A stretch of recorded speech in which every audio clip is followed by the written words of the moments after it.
Salut tout le monde, c'est Lolo. Alors ce soir je fais une petite vidéo pour vous montrer un peu comment je nettoie ma voiture. Alors je suis un peu excité parce que le talisman ça fait depuis 1 an et quelques mois que je l'ai maintenant. J'ai fait 22 000 km avec, c'est une voiture neuve.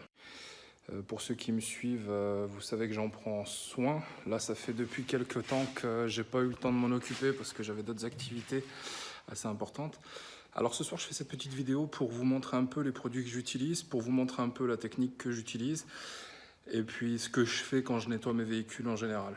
Alors là je vais attaquer un nettoyage profond, full intégral, le max du max du max. Je vais démonter les roues, je vais démonter des plastiques, je vais aller nettoyer des parties vraiment cachées dans le véhicule. Je vais les nettoyer parce que je veux entretenir la voiture sur une grande durabilité.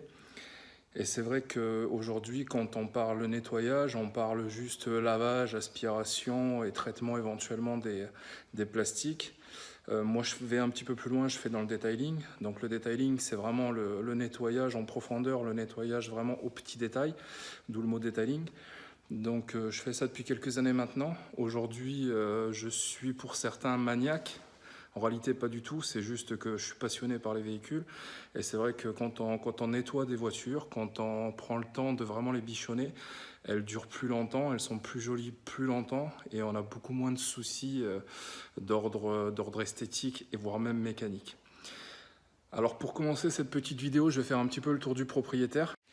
Donc voilà, c'est un Renault Talisman de mai 2017. C'est une finition initiale Paris. La voiture est noire améthyste.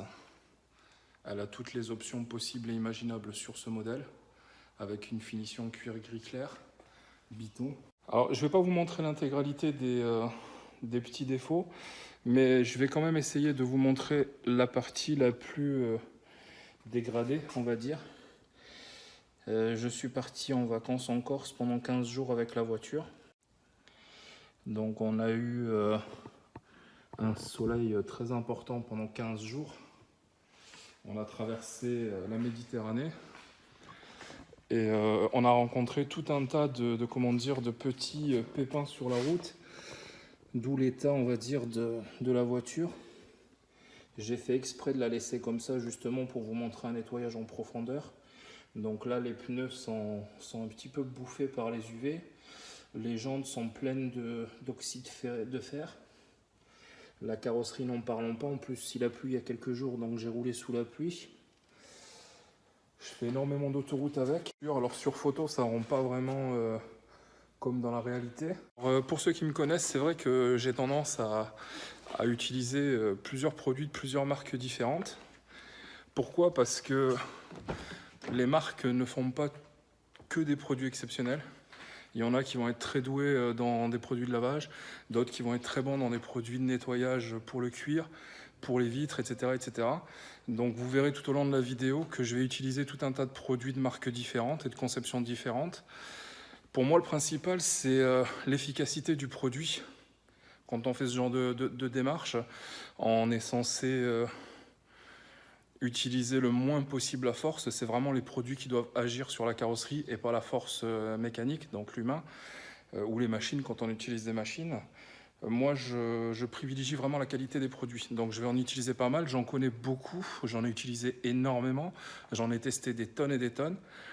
Et là, je vais essayer de vous proposer des produits que j'utilise moi au quotidien. Alors, je tiens quand même à préciser une petite chose. Cette vidéo n'est pas sponsorisée. J'ai aucune partie financière de quelque marque que ce soit. C'est vraiment du perso, du vécu et ce que j'utilise moi au quotidien. Donc, vous voyez les cuirs qui sont censés être gris brillant, qui sont noircis par les huiles corporelles, par le gras et par le soleil. Bon, il n'est pas encore craquelé parce qu'il est neuf, mais c'est vrai que quand on regarde l'état, il y a vraiment du travail. Bon, après, l'aspiration, tout ça, c'est vraiment des détails. On va nourrir le cuir, on va laver la carrosserie, on va la décontaminer chimiquement et mécaniquement parlant. Je vais faire un traitement hydrophobe sur les vitres, indépendamment de la carrosserie, qui, elle, va bénéficier d'un polissage complet parce que j'ai beaucoup de micro-rayures, j'ai des hologrammes. Donc le but un peu de toute cette manœuvre, c'est de réussir à tout nettoyer et surtout à corriger les défauts de carrosserie. On va essayer en même temps de faire un traitement un petit peu plus dans la durée. Donc moi je vais partir sur une protection céramique. Donc pour ça je vais utiliser 2 couches de produits céramiques, une couche de protection vraiment de base et une deuxième couche qui va me permettre vraiment de faire un lustre supplémentaire et un effet déperlant encore plus poussé que le premier. Ensuite, au niveau des pneus, c'est pareil, je vais les traiter. On roule comme moi, de manière un peu agressive. C'est vrai qu'il faut qu'on ait des pneus qui tiennent bien. Alors les produits qu'on utilise, c'est pas des produits qui vont faire que le pneu soit meilleur, mais juste de le protéger contre les rayons UV, contre les craquelures et toutes ces choses-là. Avec l'expérience, moi je suis mon premier métier, je roule toute la journée, hein, je conduis une camionnette, j'escorte des convois exceptionnels, donc je fais en moyenne 800-900 km par jour, un petit peu plus de 180 000 par an. J'ai en moyenne, tous les 3 mois, je change de train de pneus sur mes camionnettes, sur ma voiture un petit peu moins parce que je roule moins, mais quand je roule beaucoup, c'est vrai que j'ai tendance aussi à les user très vite. Ma conduite fait qu'un pneu chez moi dure en moyenne entre 20 000 et 25 000 km, alors que chez d'autres dure beaucoup plus longtemps. Et ensuite, ça va être tout ce qui est production d'oxyde ferreux. Quand on freine, on envoie des éclaboussures, des pépites de frein tout simplement. Hein. C'est du métal, du carbone ou peu importe ce qu'on a dans les plaquettes qui vient s'incruster dans le vernis et il s'incruste en profondeur. D'où la décontamination chimique et d'où la protection céramique justement qui va faire en sorte que ces éclats viennent moins rapidement s'incruster dans le vernis. Alors, vous allez entendre plein de choses dans d'autres vidéos. Vous allez voir des gens qui vont vous dire qu'une protection céramique, ça dure des années et des années. C'est complètement faux. Il faut savoir qu'une protection céramique, ça ne dure pas des années. C'est un peu de la poudre aux yeux qu'on vous envoie. C'est des produits, certes, qui fonctionnent dans le temps, qui sont très bons, mais qui sont différents en fonction de l'usage qu'on en fait. Moi, je suis quelqu'un qui roule beaucoup. Chez moi, une protection céramique, elle va durer à peu près 1 an ou à peu près 30 000 km. Il ne faut pas espérer plus que ça. Quelqu'un qui vous dit que votre protection céramique va protéger votre voiture pendant 5 ans, oui, ça peut être possible à condition que la voiture reste dans un garage, à l'abri du soleil, à l'abri de la lune, parce que la lune aussi produit des rayons UV. Donc voilà, c'est tout plein de petites choses qui font que faut pas se fier vraiment à ce que tout le monde vous dit, il faut faire votre propre expérience, il faut utiliser les produits, les tester, et puis ensuite voir un peu ce qui est vrai et ce qui n'est pas vrai. J'ai essayé plusieurs protections céramiques différentes sur plusieurs véhicules différents, que ce soit mes véhicules pro, mes véhicules perso. Moi, personnellement, je pense que la protection céramique, on est dans le vrai quand on dit qu'on est tranquille pendant minimum 1 an, voire 1 an et demi, pour une moyenne de 30 à 40 000 km. Les petits rouleurs qui prennent vraiment soin de leur véhicule feront bien plus longtemps. Mais attention, à une condition, il faut nettoyer le véhicule régulièrement, mais pas trop. Et surtout, il faut faire juste des lavages d'appoint. La protection céramique va venir passer une espèce de couche de verre sur votre vernis, donc avec un effet déperlant. Le but de la manœuvre, c'est de protéger le vernis, c'est de faire en sorte que les taches qui viennent s'ajouter sur le vernis soient moins incrustées. Donc forcément, quand on va nettoyer le véhicule, on aura plus de facilité justement à venir enlever toutes ces taches et toutes ces choses. Donc il ne faut pas insister sur le lavage, il faut utiliser des produits neutres, avec des pH neutres, avec des produits vraiment pas agressifs. Excite tout ce qui est station de lavage, sauf si vous faites que du rinçage, mais surtout pas de lavage. Les rouleaux et compagnie, on oublie totalement, parce que alors ça, niveau rayures, même avec la meilleure des protections céramiques, c'est mort. Qu'est-ce que je peux vous dire de plus? Un véhicule, quand déjà on a la démarche de faire une protection céramique qui coûte très cher, il faut compter en moyenne 1 000 € sur un véhicule quand on part sur l'idée de faire une vraie protection céramique vraiment efficace. On en prend soin. Et on ne prend pas soin que du véhicule, on prend soin aussi du lavage céramique, enfin du traitement céramique. Donc moi, ce que je peux vous conseiller éventuellement, c'est aujourd'hui, je fais une première petite vidéo pour vous montrer un peu de quelle manière je nettoie le véhicule en profondeur. Donc c'est une vidéo qui va être faite en 3 étapes. La première étape va être la partie des roues, parce que je vais démonter justement les jantes pour les nettoyer à l'arrière et surtout nettoyer les étriers de frein, les amortisseurs, tout ce qui est goudron à l'intérieur du passage de roue, les cardans, etc., etc. Je vais vraiment la nettoyer en profondeur. La partie mécanique avec, je vais nettoyer le moteur dans sa profondeur. Et ensuite, je vais faire une vidéo pour le lavage de la carrosserie en elle-même avec le traitement mécanique, chimique et le nettoyage avec la protection céramique, et une vidéo consacrée pour l'intérieur, parce que là aussi c'est pareil, je vais démonter des plastiques pour aller enlever les corps gras dans des endroits un peu particuliers. J'ai des odeurs au niveau de la climatisation, les produits ne font pas tout, il faut aussi intervenir mécaniquement dans certaines parties de l'aération, donc je vais démonter aussi des caches pour pouvoir aller intervenir plus à l'intérieur. Et donc le nourrissage du cuir en lui-même, et puis tout ce qui est vraiment le traitement de protection des cuirs et tout ça. Il y a des protections céramiques qui sont utilisées aussi pour tout ce qui est plastique et tout ce qui est cuir. Moi, personnellement, j'y adhère pas forcément parce que le cuir, c'est vrai que malgré les protections, c'est un produit, c'est une base qui a besoin de vivre, c'est une base qui a besoin de respirer. La protection céramique va l'empêcher justement de respirer. Moi, dans le temps, j'ai aucun recul pour ça, donc je préfère éviter de le faire. J'attends de voir un peu dans le temps avec mes collègues qu'est-ce qui se fait, voir un peu le rendu final, et puis surtout dans le temps ce que le cuir va encaisser ou pas. Peut-être qu'un jour je m'y mettrai, mais pour l'instant je préfère le nourrir et le laisser à l'air. Même avec les odeurs qui dégagent et tout ce qui s'ensuit, je trouve que c'est plus intéressant. Je vais faire un petit peu le tour des produits que je vais utiliser et le matériel que je vais utiliser. Alors là, je suis dans mon atelier personnel. C'est là où je fais mes interventions sur mes véhicules. J'ai du matériel lourd, comme un nettoyeur haute pression avec eau chaude, avec projection de produits intégrés, tout ça. Pour cette intervention, je ne vais pas l'utiliser parce que je ne vais pas en avoir l'utilité. Je vais utiliser un petit nettoyeur haute pression d'appoint que j'utilise à l'eau froide. Pourquoi? Parce que justement, je veux tester les produits et je veux que ce soit les produits qui fassent le travail et pas la température de l'eau ni la force de projection de l'eau.